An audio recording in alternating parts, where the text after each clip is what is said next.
तो प्रेम से बोलिए स्वामी जी महाराज की जय, खलवा धाम की जय। एक बार एक संत थे, वो संत गए बनारस स्नान करने के लिए गंगा जी में। वो जैसे ही गंगा में लात रखने वाले थे तो उनको जानते हैं क्या दिखाई दिया? देख रहे हैं कि बाप रे बाप, दुनिया का पाप इसी में जा रहा है। गंगा जी में सारा लोग नहा नहा के अपन अपन पाप छोड़ के जा रहा बा। वो संत बोले कि नहीं, हम इसमें नहीं लात रखेंगे। बहुत बड़े संत थे, उन्होंने कहा कि हम इसमें पैर नहीं रखेंगे, हमने अपने जीवन में कभी पाप किया ही नहीं। जैसे उन्होंने पैर खींचा बाहर, वैसे ही गंगा साक्षात आ गई। गंगा मैया साक्षात बाहर निकली और हाथ जोड़कर बोली कि हे गुरुदेव, आपका अगर चरण हमारे शरीर पर पड़ जाए तो मैं धन्य हो जाऊंगा। आप आइए, स्नान कीजिए। वो संत बोले कदापि नहीं होगा। मैंने अपने जीवन काल में कभी पाप किया ही नहीं, और मैं देख रहा हूं कि इस गंगा में तो पूरा पापे बह रहा है। नहीं नहीं नहीं नहीं नहीं, मैं पाप, जब तक इसका क्लियरेंस नहीं होगा, जब तक इसका समाधान नहीं होगा, तब तक मैं इसमें स्नान नहीं करूंगा।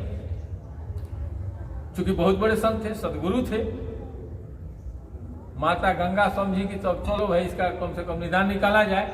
वो बोले कि देखिए, मेरे पास जो भी पाप आता है, ये सब पाप मैं समुद्र में डाल देता हूं। अब ये मैं कैसे मानूं? वो बोले कि ठीक है, आप चलिए हमारे साथ किनारे किनारे। वो संत थे, उनके पास शक्ति थी, वो चल दिए। जब समुद्र के पास गए तो गंगा हाथ जोड़ करके समुद्र का स्तुति की और बोली कि हे समुद्र महाराज, प्रकट हो आप, मैं धर्म संकट में पड़ी हूं। समुद्र महाराज प्रकट हुए। समुद्र महाराज से पूछा गया कि ये जो पाप गंगा में से जो आ रहा है, वो आप इसको क्या करते हैं बताइए। उन्होंने कहा कि मेरे औकात कहाँ है कि संसार का पाप रखूं, मैं इसको सागर में ढकेल देता हूं। देखिए, नदी, समुद्र और सागर, वो कहे कि हम इसको सागर में डाल देते हैं। अब सागर समझे कहाँ रहता है, क्या करता है। वह तब चलिए सागर के पास। वो लोग सागर के पास गए, सागर का स्तुति किए। सागर महाराज निकले, उन्होंने कहा बोलिए, ये तीनों लोग आए हैं और मानव जोनी में एक संत आए हैं, क्या रीजन है भाई? तो लोगों ने कहा कि धन्य है प्रभु, आपके दर्शन दे दिए। गंगा माता बोली समुद्र महाराज से, समुद्र महाराज बोले सागर महाराज से।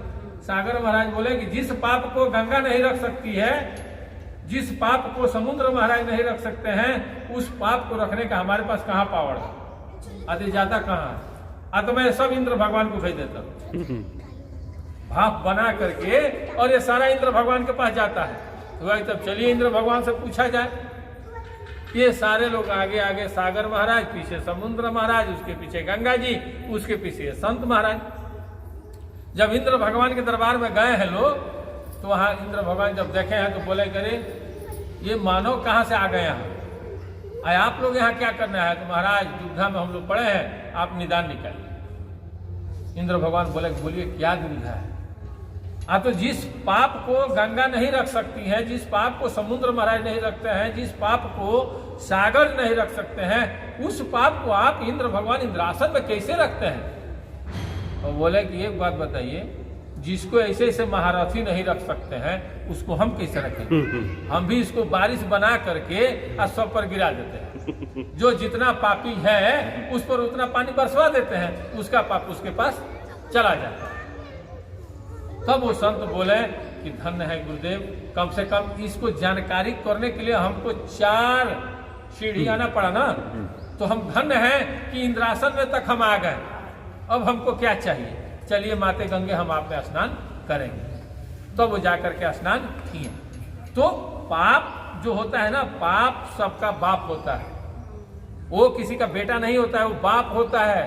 पाप छुपता नहीं है। पाप कोई कह देना कि माफी मिल जाए, हमको माफी नहीं होती है, गुनाह की सजा होती है, सजा काटना है। तो हम लोग जो गुनाह कर चुके हैं वो तो कर चुके हैं। अब हम लोग प्रयास करें कि हे परमपिता परमात्मा, अब हम लोग को सद्बुद्धि दीजिए कि इस उम्र से भी हम लोग अपना कुछ बदलें, कि जिससे हमारा पाप कम हो जाए और पुण्य ज्यादा हो जाए। प्रेम से बोले स्वामी जी महाराज की जय। खलवा धाम की जय।